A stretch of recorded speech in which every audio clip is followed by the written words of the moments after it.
I've always been a big believer in this. Excuse me. Whenever you have differences with a person, or really with anything, but specifically with a person, right? Let's say you get into an argument, okay? You have a point of view, I have a point of view, okay? We're not really agreeing, and that's okay, right? I think what's important in that moment, though, in those moments, is okay, now, if I were you, how would I feel? Okay. Let me allow myself, okay, let me humble myself for a second, right? To put myself in your shoes so I can get a better look at your vantage point. What are you seeing that I'm not seeing? Okay. Because obviously there's a disconnect there. And so, in order to help that connect, right, in order to help us, like, kind of get closer to, common ground, right? I need to put myself in your shoes, okay? So then I can look at it from your lens. Can you still hear me? Yeah, it changed, but I can hear you. Okay, so I can look at it from your lens, okay, right? So that I can have a better understanding of where you're coming from. Same thing in business, and that's what I had to do in the league, right? I had to say, okay, all right, now, obviously, like, there are going to be some situations where, general managers, decision makers are going to make, they have to make choices, and they're not always going to be fair. Some of those guys are really arrogant, and they do have, a stick up their ass, for lack of a better word, right? They you know what I mean? Like, they are prideful, and they think their shit doesn't stink, right? A little bit power hungry, right? I have power, I'm going to use it. Some of them abuse it, right? Big egos. Yeah, huge egos. And so, as I started to mature in the league after leaving Seattle, that's what I had to do. For a long time I was upset with Seattle, but I got over it. I got over it because I had to say, if I was John Snyder and Pete Carroll, what would I have done? What would I do? And why? What would I do? If I'm making a decision, say, okay, you know what? We're going to keep Robert Turbin. He's going to be hurt for 7 weeks because of a high ankle sprain. He's not going to be available. So we can keep him. Let me look at it from that scenario. I stay on the Seahawks. They keep me, right? Like you said. So they released me before, Thomas Rawls even had any success that year, right? So, they released me, right? We have another running back, Thomas Rawls, who's a little bit cheaper because they didn't draft him, right? He's undrafted, so he's a little bit cheaper, right? Obviously, Marshawn's on the team. They got a couple. They got a couple other young guys, right? Cheaper guys, right? I'm heading into the last year of my contract. If I do well, I'm going to be expecting a payday, And I had a really good training camp. I had a pretty good preseason as well. Just so happens that I got a handcuff sprain. So it's like, do we keep Robert Turbin? If we keep Robert Turbin, not only, okay, so we're holding a roster spot. So that means if somebody goes down somewhere else, another position, right, it's going to be difficult for us to bring somebody in because, we're, our 53-man roster is full. And one of those spots is held by an injured running back who's not going to be available until week 8. Why would we do that when we have other running backs available? Hey, it's not that we don't like Robert Turbin, but hey, we do have other running backs. Let's just see what he can do. Let's see what they can do. Man, we maybe we don't really want to let Robert Turbin go, but he's not going to be available for 8 weeks. We got some other running backs, some young guys who performed pretty well in the preseason. We still got Marshawn Lynch. He's our starter anyway. So, hey, let's save a little money and see what we can do with these other guys, right? That's me putting myself in John Snyder's shoes as a decision maker, right? And then it making sense to me. And I don't take it personal anymore. Like, it's like, at first I took it personal. Why? I was only seeing it from one lens, my lens. Oh, fuck these guys.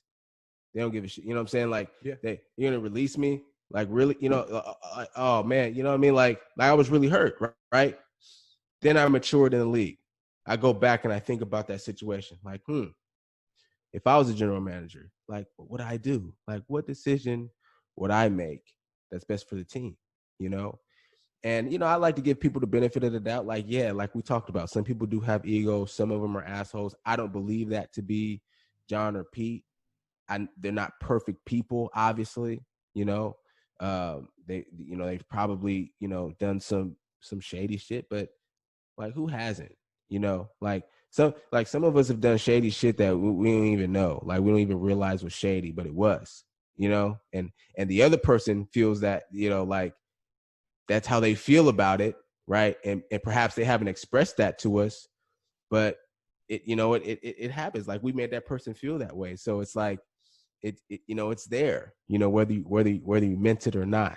And so in business, it's all about putting yourself in the other person's shoes, just to get a little bit of a different vantage point. You do that, you'll have a better understanding of really what's going on.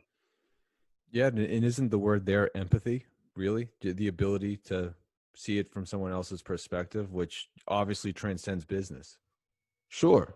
You can use that word. But I think really it's understanding. A lot of guys, when they get released and they get traded or cut and stuff like that, the question that the question that comes to mind is why? Why would they do that? Like, what's up with that? Like, I don't understand. You know, I did well. I'm a good player. Da da da da. And so you have to put yourself in the decision-making shoes, because it's not about like you being a bad person or you not being a good player. Sometimes it's pure economics, like, hey,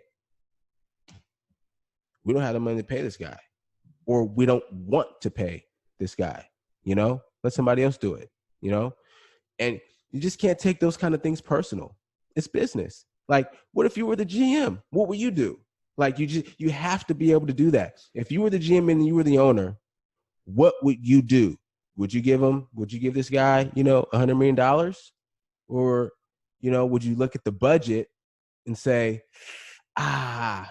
well, there's a couple other guys that we feel maybe just a little bit more valuable. Not that you're not valuable, but maybe somebody else at another position just has a little bit more value, and it saves the team money, and it helps them be able to pay that person down the road. Like, you just never know what it is. But in order to understand it, you gotta flip the switch. You gotta put a different pair of shoes on. You gotta take off the cleats.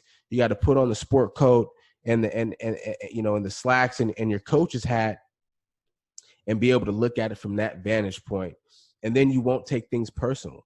And the only time things are personal in business, especially in sports, are when it's personal. When it's personal. When you actually are talking about some personal shit. Bill O'Brien, DeAndre Hopkins, right? It got personal, right? You start talking about, family and shit like that, right? It got personal, right? Other than that, if it's not personal, it's just business. And if it's just business, you can't take that personal. You got to be able to understand it from both sides. Really eloquently stated. So did you have any, I mean, I don't think many guys get there to have your view on it overnight. Do you credit any sort of particular mentor or person that you leaned on to help you come around to that? Or is this just something that you more or less maybe became numb to over time and you got there on your own? But I mean, just to be so nuanced in it, it seems as though you would have had a couple or at least one person that might have really impacted you to see it that way. As you grow in your career, you realize relationship is everything. It's not what you know, it's who you know. Frank Gore was a great mentor for me when I was with the Indianapolis Colts. He taught me a lot, from a football standpoint, definitely, but also off the field as well. Frank was one of those guys, I could never understand it.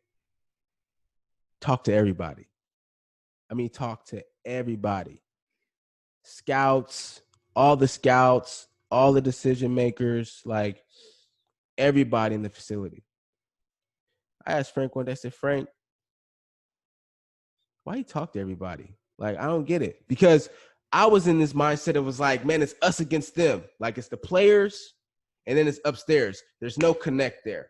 Like, I didn't know you could have a relationship with the general manager. I didn't know you could be cool. Like, you could be cool with each other like that. I didn't know, like, it was cool to, like, exchange numbers and text each other, you know, and every now and then check, see how you doing. You know what I'm saying? Like when I was in Seattle, like, that mindset didn't exist. It was like, you know, as together as we were, it was like, we don't, you know, we kind of don't fuck with the guys, you know, upstairs, you know, like they're the ones who trade us and cut us. And that was deemed as like a bad thing. You look at it as like this as a negative. And so when I was young in my career, that was what I thought. That was my mindset, you know, like that's just what I believed in, right? Because that's what I grew up. I grew up in that environment, in that atmosphere. And then I go to the Colts and I'm teammates with Frank, and he talks to everybody. And I'm like, what? Oh yeah, I was on the phone with such and such yesterday. Who? The scout? What? The guy who comes in here and tells you that you have a meeting with the GM because you're likely about to get cut. You were talking to him? What? Like I couldn't understand it for the life of me, right? And he's like, man, you know, it's just, you know, this is just business, man. Like relationship is everything. You know, it's cool to like talk to people like what are you taking personal? They're just everybody's just doing their job, you know, like to the best of their abilities. And yeah, like I said, like, yeah, some people have egos and stuff like that. There may be other like motives, right, that people have, but at the end of the day, like everybody's just doing their job, you know. And so are we as a player, you know. Doesn't make them any different than us. We're all people, we're all professionals. Like, we can talk and say hello and things like that. And that's when I really learned, like that's when I flipped the switch. It was Frank that really taught me the other side of it, to look at it from a different lens. Like, this is, you know, this is not personal. You know, it's not personal at all. You can I still text with John Snyder, and I still text with Chris Ballard, the GM of the Colts, today, just because we have a good relationship and a good rapport now. When I went back to Seattle last season, one of the things that I did was I called John Snyder, and I was able to put this deal together myself. I was able to get this done myself, but I called John. It was later in the season. It's funny too, because he answered the phone, and the first thing he starts talking about was football. Hey, Turbin, how you doing? Hey, listen, man, we got, you know, listen, we still have, obviously, this was after Chris Carson went down. He's like, man, we still got Penny, and we still got, you know, a couple other running backs. You know, we're good. Actually, it wasn't Carson. It was Pro-Sites, because I think Carson and Penny went down in the same game, right? But anyway, it was after an injury, and so he thinks that I'm calling about football, right? And it was a funny story, because the reason why I called John was because my agent at the time, when I spoke about Seattle, and I told him, I said, hey, I've talked to Russ, you know, I'm still trying to get on the team, right? He's like, listen, that door is completely closed. There's no opportunity in Seattle for you. I know you hate to hear it, but it's the truth, and you deserve the truth. I'll never forget the text message for the rest of my life. You know, he's like, there's no opportunity in Seattle. That door is completely closed. I know you hate to hear it, but it's the truth, and you deserve to know the truth. I'm like, wow, you know. But I thought to myself, I said, completely closed? Like, that just sounds like they hate me, you know? Like, so final. Yeah. And I'm thinking to myself, like, what? Like, the relationship can't be that bad to where, like, they made it you personal. You don't even feel comfortable as my agent to pick up the phone and make a call to them on my behalf. Like, is it that, has it gone that sour? Really? I said, no way. I pick up the phone, I call John. John starts talking about football. Man, we still have, these other running backs. Yeah, I said, John, I'm not calling to talk to you about football. And he was really taken back. Said, I just want to make sure our relationship is good. He said, what are you talking about? I said, look, I know, obviously, like, you guys drafted me. So naturally, I'm a young player. I'm young in the league. I don't have a lot of knowledge. I may not have always made the best decisions. I may not have always, been the best teammate, right? Or the best player. Like, I had my times, where I had a little attitude and stuff like that. Like, there, I wasn't a perfect individual, your model citizen, right? As a Seattle Seahawk, my first tenure there, right? I was young and immature. I had some things that, that I didn't understand that were going on, that transpired, which caused a certain reaction out of me, right? And so I told him that. And I told him, I said, listen, whatever those things were, I just want you to know, like, I didn't necessarily apologize, but I just wanted him to know, like, I'm mature now, and, I just want to ensure that no matter what, because I told him, I said, listen, I may want to coach down the road. Like, I may want to be a part of the organization down the road. And in order to do that, you have to have a good relation with the team. And that's all I expressed to him. I said, I'm not calling about a job. I'm not calling to ask you to sign me. I'm calling to ensure that from here on out, our relationship is solid. I just want to be able to text you, be like, man, how you doing? Hope all is well. Hey, man, great game. Oh shit, man. Get him next time. That was a close one. Stuff like that. Like that's what really matters in business, in the league, as a player. Players have to understand that just a little bit more. That's really what it's all about. Like, that relationship, that connection there. Like, if you can build that, then your future really is bright. You open the doors, like, you open so many more doors for yourself when you can do that. When you just go and you just play and you don't want to talk to any, you don't want to, communicate with anybody or build a relationship with anybody, and then your career is over, then, like, your doors are, are very limited. They're very limited. Yeah. How did those guys get in the seats that they're in? How did he become a GM? How did you become a scout? You're not going to find these things out unless you communicate, unless you build relationship within the business. Like, that's what it's all about. As you're a player, like, you got to be able to build those relationships. I still talk to the GM, the guy who was the GM, Ryan Grigson, who was the GM before Chris Ballard was. I still text him.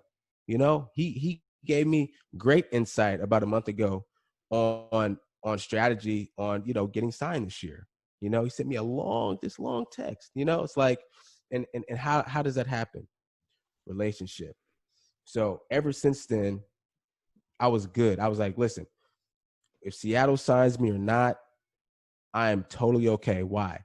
Because now I know my relationship is good no matter what with the organization. And that's really all that matters at the end of the day.